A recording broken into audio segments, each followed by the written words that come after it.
चलिए प्यारे विद्यार्थियों, सर्किल पॉइंट यूट्यूब चैनल पर आप सबों का स्वागत है। मैं एम चक्रवर्ती जीके जिसकी परीक्षा ऑब्जेक्टिव प्रश्नों की श्रृंखला में एक बार सभी विद्यार्थियों का स्वागत करता हूं। आप सभी विद्यार्थी बिहार पुलिस, बिहार दरोगा, बिहार शिक्षक और एसएससी एमटीएस की परीक्षाओं में जोरदार तरीके से लगे हुए होंगे।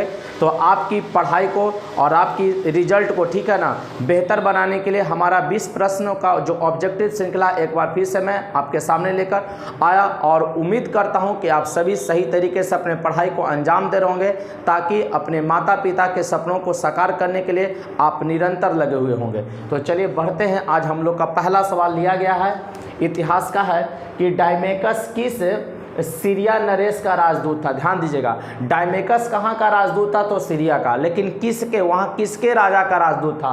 तो एंटियोकस का। किसका? एंटियोकस का। और डायमेकस किसके दरबार में आया?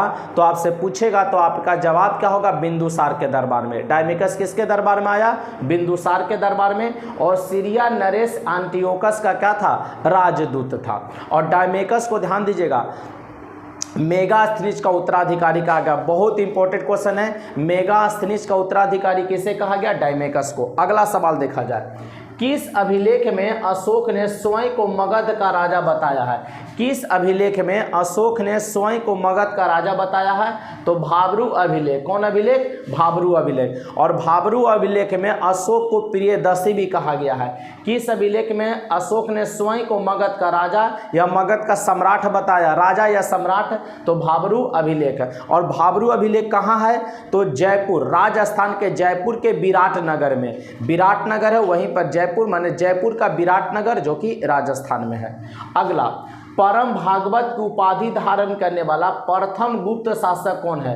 परम भागवत की उपाधि धारण करने वाला पहला गुप्त शासक पूछेगा तो वो समुद्रगुप्त है। कौन है? समुद्रगुप्त। अब एक चीज याद रखिएगा समुद्रगुप्त से, समुद्रगुप्त को 100 युद्धों का विजेता, 100 युद्धों का विजेता और भारत का नेपोलियन कहा गया है। भारत का नेपोलियन और 100 युद्धों का विजेता भी किसे कहा गया है? समुद्रगुप्त को। और समुद्रगुप्त को सिक्का पर बीना बजाते हुए दर्शाया गया, जिससे पता चलता कि वह संगीत प्रेमी था। अगला क्वेश्चन देखा जाए बच्चों, भक्ति आंदोलन को दक्षिण भारत से उत्तर भारत कौन लाया? भक्ति आंदोलन दक्षिण भारत से उत्तर भारत लाने का श्रेय किसे दिया जाता है? रामानंद को। किसे दिया जाता है? रामानंद को। किसे विद्रोह को दबाने के दौरान, किस विद्रोह को दबाने के दौरान, ध्यान रखेंगे, किस विद्रोह को दबाने के दौरान बीरबल की हत्या कर दी गई थी? तो यूसुफ जाहियों के विद्रोह को दबाने के क्रम में बीरबल का हत्या कर दिया गया था। और बीरबल अकबर के दरबार का, ध्यान दीजिएगा, नवरत्न में से एक था। नवरत्न में से एक था। बीरबल का मूल नाम पूछेगा तो महेश दास। बीरबल का मूल नाम महेश दास। और बीरबल को अकबर ने कौन सा उपाधि दिया? तो कवि प्रिय का। भी याद रखेंगे, कौन सा उपाधि दिया? कवि प्रिय का उपाधि दिया। कौन? अकबर ने। और नवरत्न में से एक है। सोलंकी वंश का संस्थापक पूछेगा तो मूलराज प्रथम। सोलंकी वंश का संस्थापक कौन? तो मूलराज प्रथम था। शिवाजी ने रस्सी द्वारा माप की व्यवस्था का स्थान पर किस पैमाने का प्रयोग किया था? शिवाजी ने रस्सी द्वारा माप की व्यवस्था का स्थान पर किस पैमाने का प्रयोग किया? तो काठी एवं मानक छड़ी। काठी एवं मानक छड़ी। शिवाजी ने रस्सी द्वारा माप की व्यवस्था का स्थान पर किस पैमाने का प्रयोग किया? काठी एवं मानक छड़ी का प्रयोग किया था। अब शिवाजी के दरबार में ध्यान दीजिएगा, अष्ट प्रधान, अष्ट दिग्गज याद रखेंगे। अष्ट दिग्गज किसके दरबार में? तो शिवाजी के दरबार में। महात्मा गांधी द्वारा स्थापित हरिजन सेवक संघ के अध्यक्ष कौन थे? महात्मा गांधी द्वारा स्थापित हरिजन सेवक संघ के अध्यक्ष पूछेगा तो घनश्याम दास बिरला। प्रथम जो अध्यक्ष बने थे वो घनश्याम दास बिरला थे। और हरिजन सेवक संघ का, ध्यान दीजिएगा, हरिजन सेवक संघ का पूछेगा स्थापना कब हुआ? तो आप याद रखिएगा 30 सितंबर 1932। 30 सितंबर 1932 को हरिजन सेवक संघ का स्थापना गांधी जी किए थे 30 सितंबर 1932 को। और इसके अध्यक्ष कौन थे? घनश्याम दास बिरला। किस अधिनियम के अंतर्गत भारत में अप्रत्यक्ष, ध्यान दीजिएगा, क्या करा? अप्रत्यक्ष चुनाव प्रणाली का शुरुआत किया गया? तो 1892 का भारत परिषद अधिनियम। भारत में जो अप्रत्यक्ष चुनाव प्रणाली है 1892 का भारत परिषद अधिनियम के द्वारा अपनाया गया था। सूचना का अधिकार किस वर्ष पारित हुआ था? सूचना का अधिकार 2005 में। सूचना का अधिकार कब पारित हुआ? 2005, 12 अक्टूबर 2005, याद रखेंगे 12 अक्टूबर 2005 सूचना का अधिकार पारित हुआ था। अगला सवाल देखा जाए, क्वेश्चन नंबर 11। बहुत अच्छा क्वेश्चन है बच्चों। मनरेगा कार्यक्रम किस अनुच्छेद को लागू करने हेतु लाया गया था? मनरेगा कार्यक्रम, कौन सा कार्यक्रम? मनरेगा कार्यक्रम किस अनुच्छेद को लागू करने के लिए लाया गया था? तो अनुच्छेद 43, अनुच्छेद 43 है। और अनुच्छेद 43 क्या है? निर्वाह योग मजदूरी। मतलब कहता है अनुच्छेद 43 निर्वाह योग मजदूरी, किसी व्यक्ति को तो इतना मजदूरी जरूर दिया जाए जिससे वो अपना जीवन निर्वाह कर सके, जीवन निर्वाह कर सके। वर्षा की मात्रा किस पर निर्भर करती है? वायुमंडल में नमी पर। वर्षा की मात्रा किस पर निर्भर करेगा?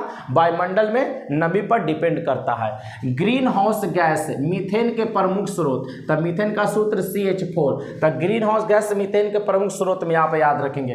धान का खेत याद रखेंगे, धान के खेत से कौन सा? तो मीथेन गैस। कोयले की खान, कोयले की खान। पालतू पशु, पालतू पशु में कौन? जो जुगाली करता है। पालतू पशु में वैसे पशु जो जुगाली, जैसे भूसा वगैरह जो खाएंगे, घास वगैरह खाएंगे, वो पशु पालतू पशु में। और आर्द्र भूमि, कौन भूमि? आर्द्र भूमि। ये सभी मीथेन गैस के स्रोत हैं, मीथेन गैस के स्रोत हैं। भारत का पहला शुद्ध हरित हाइड्रोजन संयंत्र कहाँ शुरू हुआ? पहला शुद्ध हरित तो असम के जोरहाट में, असम के जोरहाट में। और असम का राजधानी पूछे तो दिसपुर, असम की राजधानी दिसपुर। भारतीय घास एवं चारा अनुसंधान संस्थान कहाँ है? तो झांसी में। भारतीय घास एवं चारा अनुसंधान संस्थान पूछेगा कहाँ? तो झांसी। केंद्रीय शुष्क भूमि कृषि अनुसंधान संस्थान कहाँ है? केंद्रीय शुष्क भूमि कृषि अनुसंधान संस्थान पूछेगा तो हैदराबाद। कहाँ है? हैदराबाद, याद रखिएगा। भारतीय दलहन अनुसंधान संस्थान आपसे पूछ दे, दलहन कहाँ? भारतीय दलहन अनुसंधान तो कानपुर में। कहाँ है? कानपुर में। और दलहन में सबसे अग्रणी राज्य पूछेगा तो मध्य प्रदेश, याद रखेंगे। दलहन का सबसे अग्रणी राज्य उत्पादन के दृष्टिकोण से तो मध्य प्रदेश है। भारत में फसल बीमा योजना का शुभारंभ कब हुआ? 1988 में। भारत में फसल बीमा योजना का शुभारंभ कब होता? 1988 में। भारत में कागजी मुद्रा प्रथम बार कब शुरू हुआ? तो 1862। भारत में कागजी मुद्रा प्रथम बार कब शुरू हुआ? 1862 में। और आम की बीज रहित प्रजाति कौन है? तो सिंधु। या सिंधु किसका प्रजाति है? तो आम का। लेकिन कई प्रजाति होगा, लेकिन आम क्या कह रहा है? आम की बीज रहित प्रजाति बताइए, तो वो कौन होगा? सिंधु। तो बच्चों 20 प्रश्नों का जो ऑब्जेक्टिव श्रृंखला था वो शानदार आज समाप्त हम करते हैं। और मैं उम्मीद करता हूं आप सभी बच्चों इसे जरूर से जरूर लाइक और अपने दोस्तों को भी शेयर करेंगे। तो बस आज के लिए इतना ही, मिलते हैं कल के क्लास में। तब तक के लिए जय हिंद, जय भारत, बेस्ट ऑफ लक।